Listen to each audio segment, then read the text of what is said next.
It's 2 o'clock. I'm Olive Martini.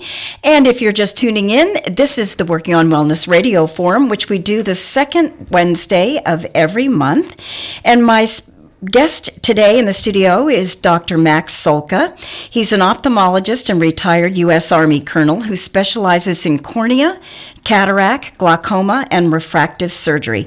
And today he's going to be talking about refractive lens exchange, which is RLE for short. That's correct. So, Dr. Psolka, welcome. Thank you very much. Pleasure to be here. This is your second time here. We're Yes. happy to have you back. And no less nervous. Oh, yeah.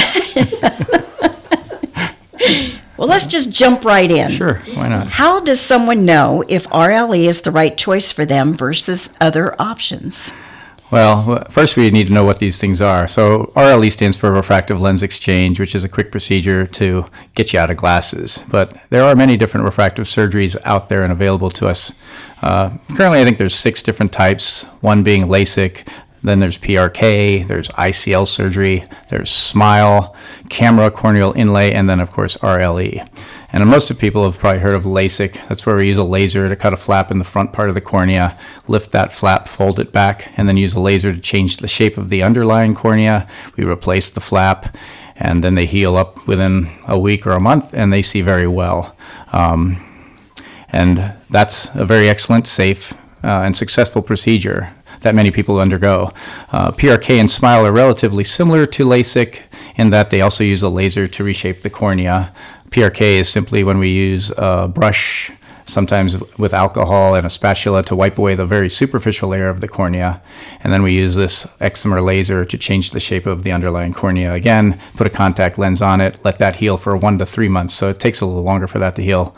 And then they get great visual outcome as well. SMILE is a newer technology where it also uses a laser to cut like a disc-shaped piece of the cornea within the cornea, shaped like a flying saucer. And then we remove that disc from the cornea, and they heal and also get rid of nearsightedness, farsightedness, and astigmatism. Although I guess that one's not so good at farsightedness. It's more nearsighted and astigmatism.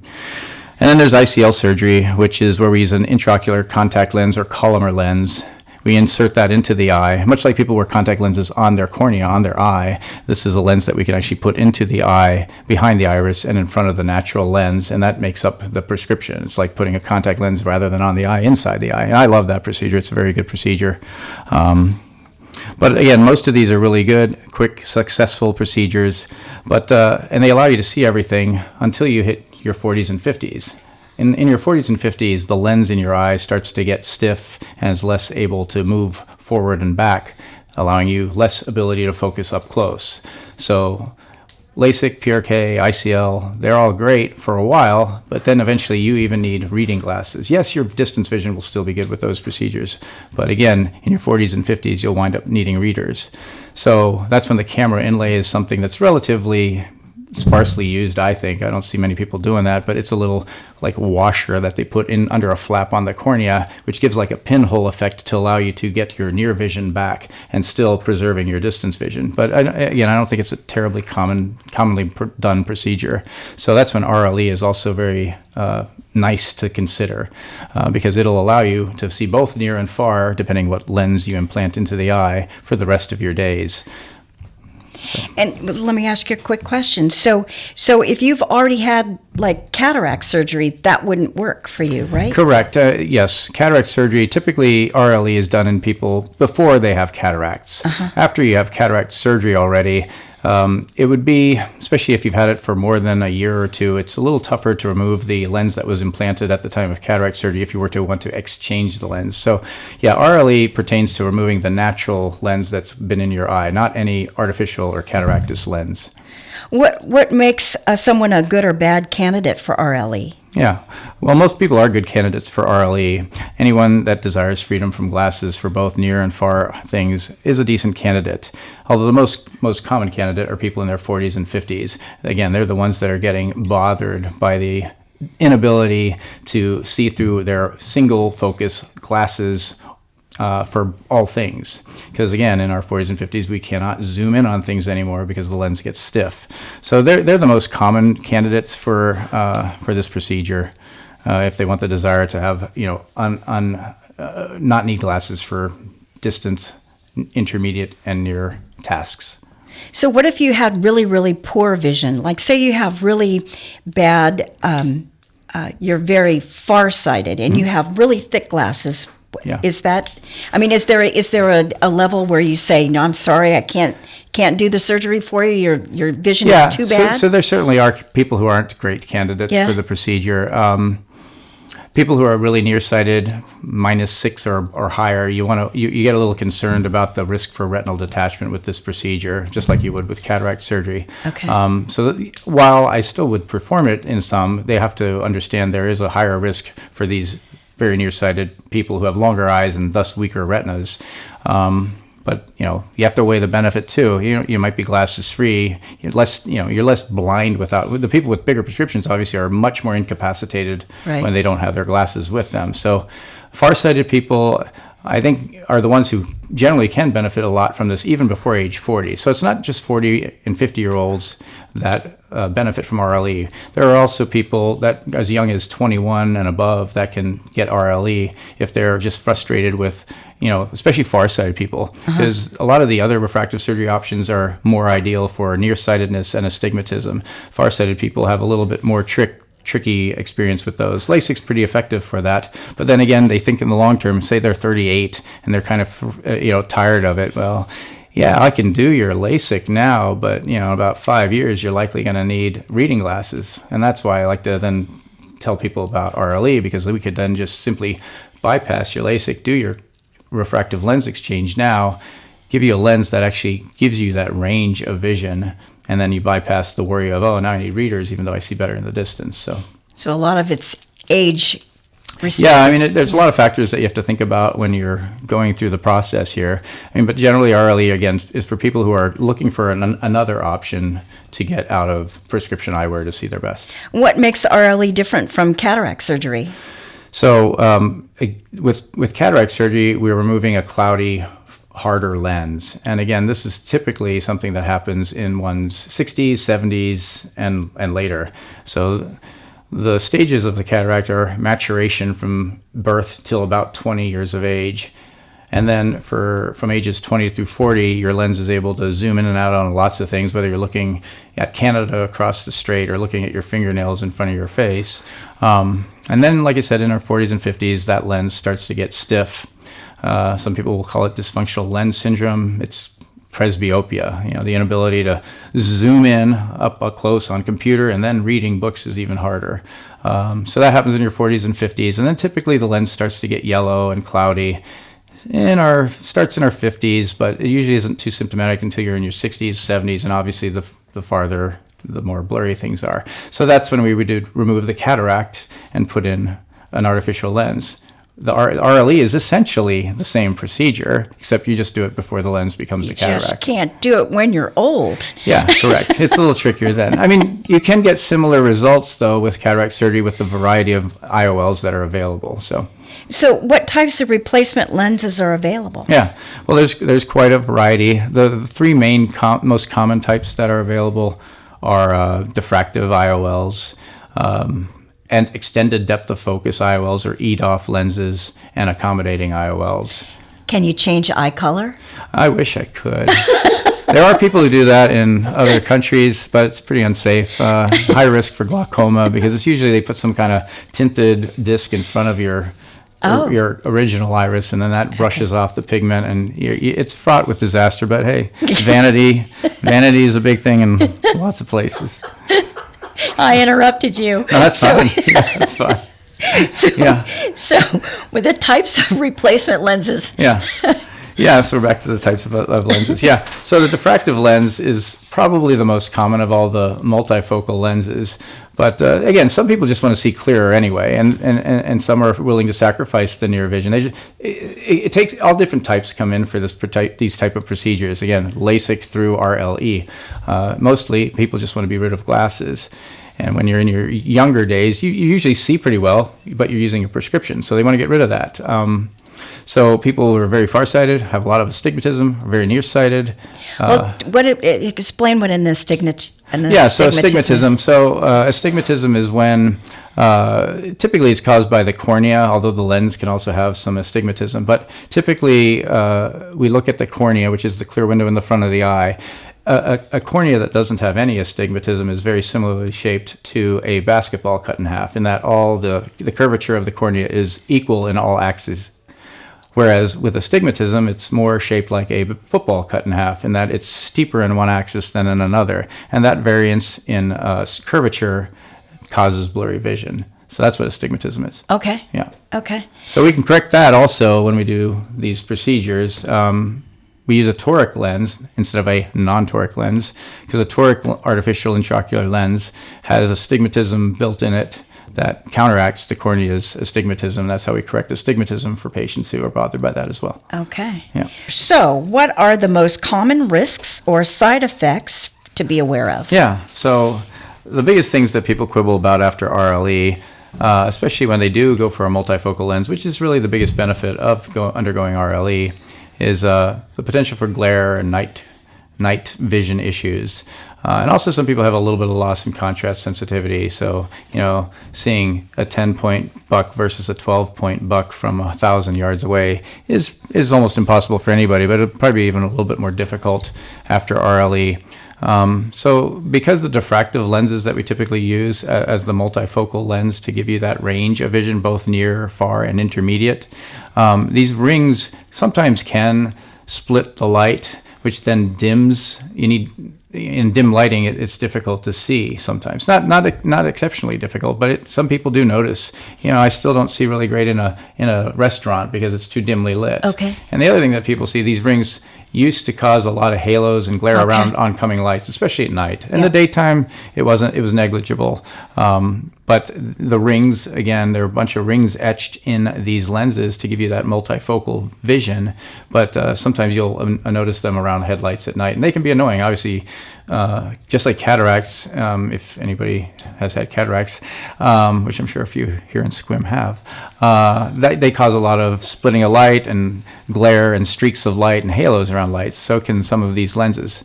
But the newer technology ones, every year there's improvements made on these lenses, and those side effects are getting less and less apparent. And so how do you prevent any pain or eye movement during surgery? Yeah, so you play music. Yeah, well, I definitely. Yeah, I try to use my soothing voice, and I do sing a lot. I said this last year as well. Wow, I can't believe I get good comments sometimes. My voice is getting worse as I age. I can't get the high notes, the falsetto anymore. But anyway, right, Courtney. Anyway. What was the question? Yes. How do we prevent pain? Well, fortunately RLE is a quick procedure. It only takes about 5 to 10 minutes to perform. Patients are awake during the surgery because it is such a short procedure. It's not worth knocking people out. And most people can get through it with just topical numbing eye drops. I just do a lot of talking to the patient, or as little as they want. For eyelids, I see the suggestion there with, what do I do there? Yeah. And then, of course, how do we stop them from blinking? We use a speculum, much like used in other specialties that I probably shouldn't get into. But, yes, there's a little metal speculum that's completely different shape than the one you might remember, most ladies remember, that we use and put it in between the eyelids and pry them sort of open. If you ever watch, again, I hate using this reference, but I say it all the time, Clockwork Orange, okay? If anybody's seen that movie, I think they used forks to bend it. This is nowhere near as traumatic, and I'm scaring everybody away from any kind of eye surgery, but whatever. Yes, so we use a metal speculum to open up the lids, and unless your eyelids are strong enough to bend steel, they're probably not going to close. And then the other thing that, of course, we worry about then, of course, is eye movement. People are worried, am I going to keep my eye still or my head still? Well, the head, I often will tape the head to the bed. I know that sounds kind of weird, and I'm not using duct tape, so it's not like, handcuffs or anything. It's just paper tape, and it's a gentle reminder of the patient to kind of stay still and look straight ahead. And again, the eye, though, can still move around. And it is a bright light from the microscope that I use. But I do tell people, just stare straight ahead into the bright light. It's bright and bothersome, but most people comply. However, if they do tend to wander, I have small forceps that I can use to stabilize the eye. And then when I'm in the eye trying to remove the lens, I do have 2 tiny incisions through which I do most of the work. And because I'm usually using both of them at the same time with tools, I'm able to stabilize the eye anyway. So there's not much worry about movement. I mean, obviously, if you're coughing or you feel like you're going to cough or sneeze, it's nice to try to alert us, and thus another reason why we like people to stay awake during the procedure. But yeah, it's very rare that I've had anybody move and cause trauma or a problem during surgery. I mean, I'm not going to say it's never happened, but it's happened less than a handful of times, and I've been doing this for about 25 years, so I'd say that's pretty decent. Okay. Yeah. Well, I had cataract surgery. I don't remember any of that. I mean, I don't remember them. They didn't take my head to the table. Yeah. Some people will and some people won't. Okay. I generally do in most patients tape them down just because I think it makes me more comfortable. It probably makes the patient slightly less comfortable. So I'm more nervous about somebody accidentally moving their head than not, because I know some surgeons won't tape the head to the bed. The other thing we do, though, for some people who are a little bit more nervous, we don't always just use topical numbing drops. We do ask the patient if they're nervous or worried about pain. We can also give an IV and use a weak benzodiazepine like Versed to calm them down and get them through the procedure. Or on rare occasion with people who are knowingly low pain tolerance, we sometimes use a small synthetic opioid dose of fentanyl. So, but that's pretty rare. It's usually more Versed, and it's about 50-50. 50% just get the topical numbing drops. The other 50% we add the Versed on top to help them get through the case. Okay. Yeah. And do you do the same thing for cataracts? Yeah, very similar. Yeah, I mean, the 2 procedures are very, very similar. It's the same steps. The RLE, because the lens is generally softer and more gummy, it's a lot easier to remove, so we use a lot less energy and power to remove the lens, and that's also why people have shorter recovery periods and less side effects from the procedure than in cataract surgery. Cataract surgery, because the cataract is generally a denser, harder lens to break into smaller pieces, people can tend to get a little bit more swelling and inflammation after that surgery. But essentially the procedure is the same. You go into the eye. I use a microscope to look and see what I'm doing. We use this vibrating tube that also is a vacuum to suck the lens or cataract out and then put an artificial lens in. And it's the same procedure. Yeah. How often does it happen that when you're putting a lens in that you get better than 20/20 vision? Yeah, it does happen from time to time. The goal, everybody thinks 20/20 is the best vision out. Well, a lot of people think 20/20 is the best vision you can get. I mean, but people do see better than that. 20/15 vision, 20/10 is amazing if you can attain 20/10 vision. But yeah, some people do sometimes get better vision with RLE or various other refractive surgery options like LASIK or ICL surgery, just because the lens is more proximal right into the eye instead of out in front of you, so you have less of the side glare or aberrations from the edges of your glasses. My father was a pilot, and he had 20/10 vision. Yeah, that's awesome. And when I was learning how to drive, he could read the sign before I could see it. Yeah, I believe it. Yeah, I think that's what a lot of people do after cataract surgery. They say, "Look, now I can read that sign." Then their partner probably says, "It's my turn." After RLE surgery, is it typical for patients to need glasses? No, it's not. But, it depends on what lens was implanted during the procedure itself. So if you were only electing to have good distance vision, we can certainly match that. And then you would require, readers for both computer and reading books for near stuff. But if you're going to invest the $6,000 per eye to do this procedure, and if you are a good candidate, then we generally will push you to get a multifocal lens, which allows you that full range of vision. And again, none of these lenses are perfect. And so if you're the type of person who is expecting to see how many barges are on that freight carrier near Canada on the strait, and then want to see that fine print on your prescription bottle, you might not be, the best candidate, because you're just not going to be happy with the results. We can't deliver that excellent vision that your natural lens could potentially have done in your 20s and 30s. So The biggest thing that most people do need, if they do not have the desired results for near, intermediate, and far, is generally the near part is where people need a little bit of help. Again, especially the smaller font. So on rare occasion, people do have to throw on maybe a weak pair of readers or +2 or +2.5 to see that finer print. But normal font size of about 10 to 12 font is generally very attainable with RLE using a multifocal lens. How do you make sure that the lens powers are accurate for someone's eyes? Yeah, so when people come in and ask about RLE or any kind of refractive surgery procedure, we generally do a very extensive eye exam, both before dilation and after dilation. And then for those who are looking into RLE, we use a machine called a biometer, which essentially measures the length of the eye, the curvature of the cornea, and then other minutiae of the eye. And then using all this data through various ever-changing, ever-updated formulas, these factors come up with a power of a lens that would be inserted in place of your natural lens that we are removing to give you the best chance of not needing any kind of prescription after surgery. It would help us both with the power for just distance and near vision, and then if there is astigmatism in the cornea, it also suggests a power that would minimize the astigmatism and thus give you that freedom from glasses and contacts to see your best at all distances. So what's the typical recovery time, and what will vision be like after the procedure? Yeah, so typically, again, the procedure is brief, so recovery is pretty quick, although it does take a full month for everything to completely settle down. Most people can expect a couple days to maybe a couple weeks of blurry vision, which, again, gradually improves from week to week for a month. And then usually at a month, people are seeing their best.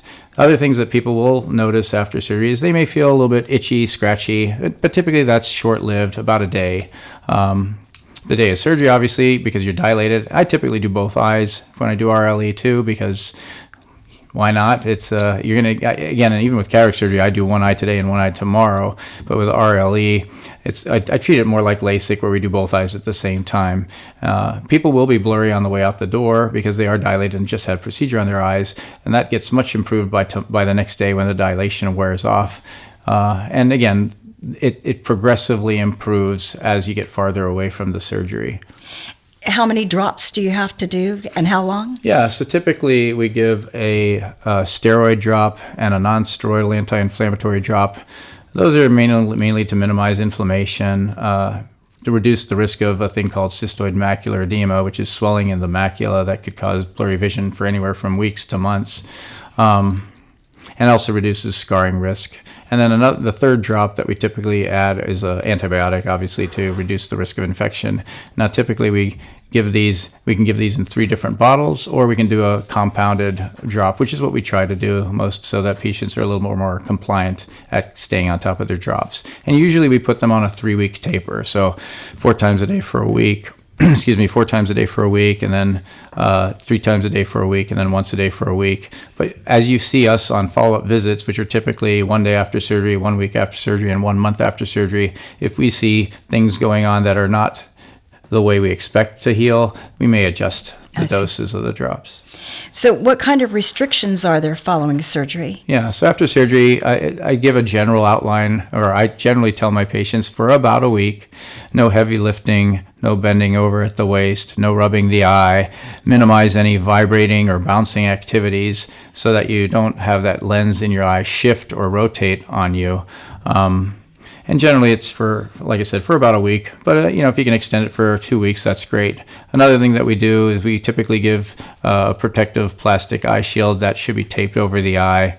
At least I like to tell people for about a week, just to keep it all the same. But, if it's for 3 or 5 days, it's probably adequate enough to avoid any accidental bumping of the eye when you're in bed, because you never know what your arms are going to do or what your head's doing when you're sleeping. Another thing that I recommend too, even for cataract patients and for RLE patients, is if they have a recliner or if they have a bed where they can lift the back of the bed up about 30 degrees, do that, because you're less likely you can't toss and turn as much if you're bent at the waist upright a little bit. So what can be expected from this procedure over the long term, and will the results stay stable? Yeah, so unlike your natural lens, after RLE, these artificial lenses don't change. They don't get cloudy, they don't get stiff, they don't get yellow. So you should have excellent vision for the rest of your life, unless some other type of ocular pathology occurs. There is, of course, a 20 to 30% chance, however, that you get a little haze or scarring on the back of the bag within which that artificial lens sits. And that's called a posterior capsular opacification, or a PCO, which, again, you probably had lasered away, and I think I took care of your husband recently. You do the... Yeah. It sounds like... Tell our listeners what it sounds like. Well, I mean, I don't think it sounds like a lot, but people feel like a click. So I'll press this little button on this YAG laser. Yttrium, aluminum, garnet are the materials that make the particular wavelength. Anyway, and it clicks. Some people I even hear, they feel a click in their head. Again, it is a painless procedure. It only takes about a minute for me to do. But, about 20 to 40 shots from this laser I use to precisely hit that haze behind your artificial lens to break open the back of the bag, small enough such that it doesn't loosen the lens, but large enough that it clears your vision. Yeah. Yeah. Okay. And people who get floaters, and I remember you were saying earlier. Let's talk about floaters. Yeah. Floaters are so much fun. I mean, they're your personal gnats that float around all the time. Well, let's talk about floaters. Sure. So if somebody has like terrible floaters, what do you do? Well, usually I just tell people that they will go away. They don't go away. So a couple of things generally happen in time. I mean, oftentimes the floater will settle or resorb, but if it doesn't, and usually I tell people it takes a few weeks to a couple months for that to happen. Also, another thing that happens often is the brain just learns to ignore it. Of course, we know that not everybody's brain is willing to ignore such fun things. So there are procedures available to minimize floaters that we don't do a ton of. We don't have the laser. There's another type of laser that we can use to sometimes break up a vitreous floater, especially if it's in the front half of the vitreous. However, if they are larger floaters, multiple floaters, or they're just really bothersome to the patients, I often will refer them to our retina colleagues up the road. They're only about 2 blocks away from us. And they can do a procedure called a vitrectomy, where they go through the white part of the eye and the front part of the white part of the eye behind the lens, and suck out the gel or the vitreous in the back of the eye that contains the floaters, and that eliminates the floaters. Does that make the eye drier? That one generally doesn't cause as much dryness to the eye, because you're not going through the cornea with a clear window of the eye, which has more nerve endings, which can cause the dry eye sensation that many people get. Tell us, Dr. Psolka, who is not a good candidate for RLE surgery? Yeah, so people who have other issues with their eyes, we want healthy eyes to undergo this procedure. Again, it's a big investment, $6,000 per eye to go through this procedure. So again, the extensive eye exam is to look at what else is going on or wrong with your eye. So people who have corneal scarring are generally not good candidates, because they're just not going to see well through a hazy cornea. Other corneal disease like Fuchs dystrophy or severe dry eyes can also worsen vision. So it's not worth the investment in those patients. And then, of course, the retina, the back part of the eye, is important to take a good look at. So people with diabetes or hypertension sometimes can have bleeding, scarring, or epiretinal membranes, wrinkling in the macula, which can be problematic. Glaucoma patients might not be the best candidates, especially if they have moderate to severe peripheral vision loss, which comes with the territory of glaucoma. If it's mild peripheral vision loss, then I generally will let that go. But if you have a lot of peripheral vision loss from glaucoma, that's not ideal. Other folks, obviously over 60 and 70, they may not be good candidates because they may already have a cataract. So we would refer them to cataract surgery instead. Basically just a matter of semantics. Instead of RLE, you get cataract surgery. But the advantage of that for the 60-plussers is it's covered by insurance for the most part, unless you're opting for these specialty lenses. But it's not $6,000 then. It's much cheaper. So, for someone who's debating RLE at the age of 59, me kind of, I may want to wait 5 more years till I have a cataract that's actually affecting my vision, and then I can get one of these advanced technology lenses. But insurance is picky sometimes on, you have to have documented poor vision to get cataract surgery be paid for. So, but that's an option. So people who have cataracts are not RLE candidates. They get cataract surgery. What else? Oh, some people who have had previous refractive surgery are trickier candidates. There used to be a procedure called RK, where we did these radial cuts in the cornea to flatten steep corneas in people who had nearsightedness. Those people are they're not generally good candidates for RLE. Eventually, they're going to need cataract surgery, and they are tricky to hit targets with. Also, people who have had previous LASIK, PRK, or even this newer technology, SMILE, because it changes the shape of the cornea, sometimes they're a little trickier to hit that 95-98% satisfaction rate with RLE. It's not to say they're not good candidates. They're just a little bit trickier sometimes to hit that 95-98 satisfaction rate. That's been documented with the newer lenses. So talk a little bit about cataract surgery. If someone's had cataract surgery, that should last them until... Yeah. And if it doesn't, what happens? So both RLE and cataract surgery should last the lifetime and allow you to have good vision. The few things the rest of the eye has to be in good health. And when other factors occur to the other parts of the eye, those have to be addressed. Hopefully they can be addressed to improve vision, but sometimes they cannot. Glaucoma, if it's severe, bad diabetes, macular degeneration. Okay. These are all things that have their own treatments, and they also have their own prognoses and effectivenesses of treatments. So, the eye, while a small, tiny organ, there's at least 9 different subspecialties in ophthalmology. So there's a lot of different parts of the eye that have to be healthy for things to stay clear for life. How about those Seahawks? Yeah, so they had a tremendous year. They did. And most people thought they would be last in the division. Yeah. I actually picked them to go to the playoffs, but I sure heck didn't pick them to go to the Super Bowl, so kudos to them. Tremendous. Okay.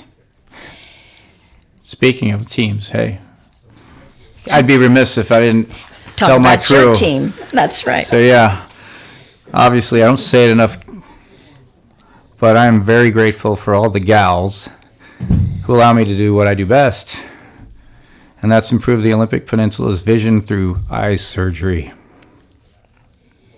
So I'm thrilled that the Seahawks won the championship, but the best team on the damn peninsula or the state, it's my women there at Northwest Eye Surgeons and SQM. Go team.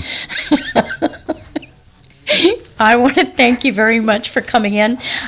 We've had a wonderful time today. The Working on Wellness Radio forums, always the second Wednesday of each month at 2 p.m., are brought to you by the Dungeness Valley Health and Wellness Clinic, SQM's free clinic, open to the public on Monday and Thursday evenings. The doors open at 4:30 p.m. No appointments are needed. The SQM free clinic is here to serve anyone who has no health insurance or is underfunded. They're located at 777 North 5th Avenue, and their website is sqmfreeclinic.org. And if you want to watch this, we video these.